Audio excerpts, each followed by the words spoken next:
Magandang araw, bayan! Narito tayo upang talakayin ang senyales at epekto ng bagyo bago at habang ito ay nananalasa. Pati na rin ang mga hakbang na dapat gawin batay sa public storm warning signals na inilabas ng Pag-asa. Narito si Hanami Balaba, mag-uulat. Bago dumating ang bagyo, mapapansin na mataas na ulap sa kalangitan. Ang hangin ay malamig at tuyo dahil karamihan sa mainit na hangin ay pumapaitaas na. Mataas din ang relatibong alinsangan at malumanay ang hangin na maaari ring magdala ng paminsan-minsang pag-ulan. Sa kasagsagan ng bagyo, nagiging madilim at maulap ang kalangitan. Asahan ng malakas na pag-ulan na may kasamang malakas na hangin. Sa mga malapit sa baybayin, mag-ingat sa malaking alon na maaaring magdulot ng storm surge dahil sa abnormal na pagtaas ng tubig sa karagatan. Ang biglaang pagbaha ay maaari ring mangyari na maaaring magresulta sa pagguho ng lupa. Ang mga puno at pananim ay maaaring mabuwal dulot sa malakas na hangin.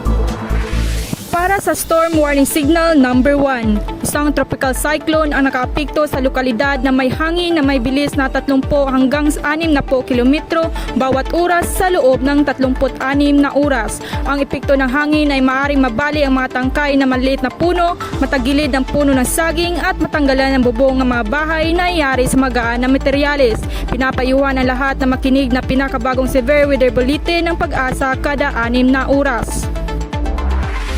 Para sa Storm Warning Signal number 2, ang tropical cyclone ay magdadala ng hangin na may bilis na 61 hanggang 120 kilometro bawat oras sa loob ng 24 oras. Maaaring matumba ang puno ng niyog at magdulot ng pinsala sa mga bahay na yari sa Nipa at Kugon. Mahalaga ang patuloy na pagsubaybay sa mga pinakabagong impormasyon ng bagyo. Para sa Storm Warning Signal number 3, aasahan ang hangin na may bilis na 1,021 hanggang 1,070 kilometro bawat oras sa loob ng 18 oras. Malaki ang epekto nito sa mga punong niyog, halaman ng saging at mga struktura. Pinapayuhan ang lahat na lumikas sa mga tibay na gusali at lumayo sa baybayin at pangpang ng ilog.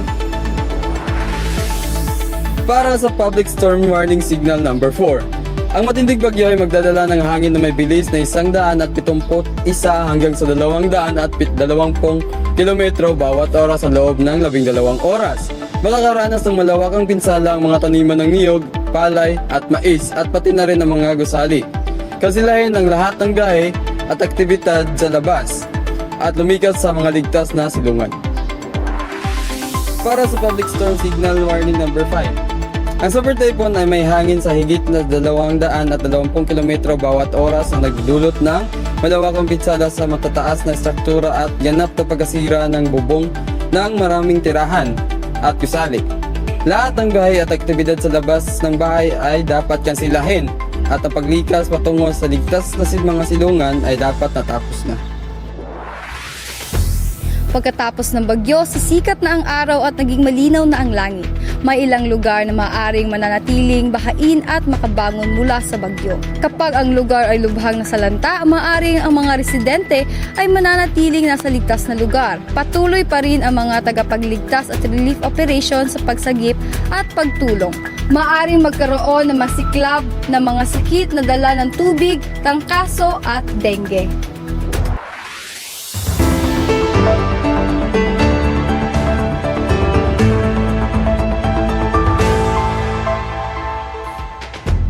Laging tandaan na maging handa at alerto sa panahon ng bagyo upang maiwasan ang anumang kapahamakan.